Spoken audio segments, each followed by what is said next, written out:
UP के CM Yogi Adityanath ने विधानसभा चुनाव लड़ने का ऐलान कर दिया है।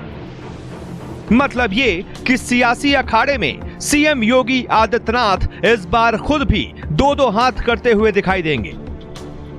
हालांकि अभी यह साफ नहीं हो पाया है कि वो किस सीट से चुनावी मैदान में उतरेंगे। खुद सीएम योगी ने इस बात का ऐलान किया है। इसके साथ ही उन्होंने चुनाव समय पर कराने की बात भी कही है। सीएम योगी ने कहा कि विधानसभा चुनाव लड़ेंगे, लेकिन सीट पार्टी तय करेगी। चुनाव समय पर होने चाहिए।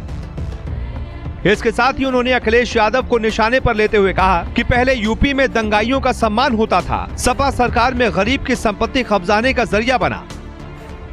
दरअसल साल 2017 के विधानसभा चुनाव में भाजपा ने प्रचंड जीत हासिल की थी, जिसके बाद गोरखपुर से सांसद योगी आदित्यनाथ को उत्तर प्रदेश की सत्ता सौंपी गई।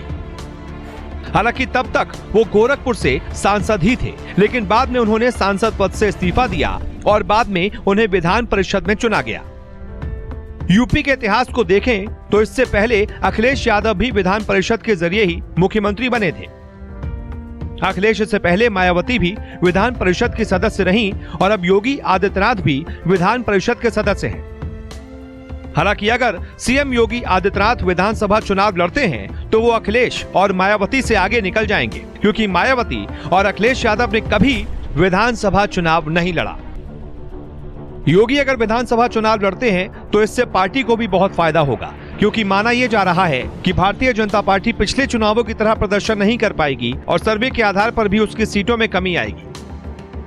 अब ऐसे में मुख्यमंत्री योगी आदित्यनाथ किसी सीट से खुद चुनाव लड़ते हैं तो उसके आसपास की सीटों पर भी बहुत फर्क पड़ेगा, जिसका फायदा भारतीय जनता पार्टी को सीटों के रूप में चुनाव में हो सकता है।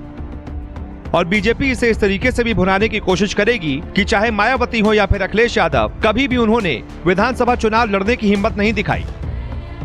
लेकिन ये योगी आदित्यनाथ ही हैं जो विधानसभा चुनाव लड़ने की हिम्मत भी दिखा रहे हैं।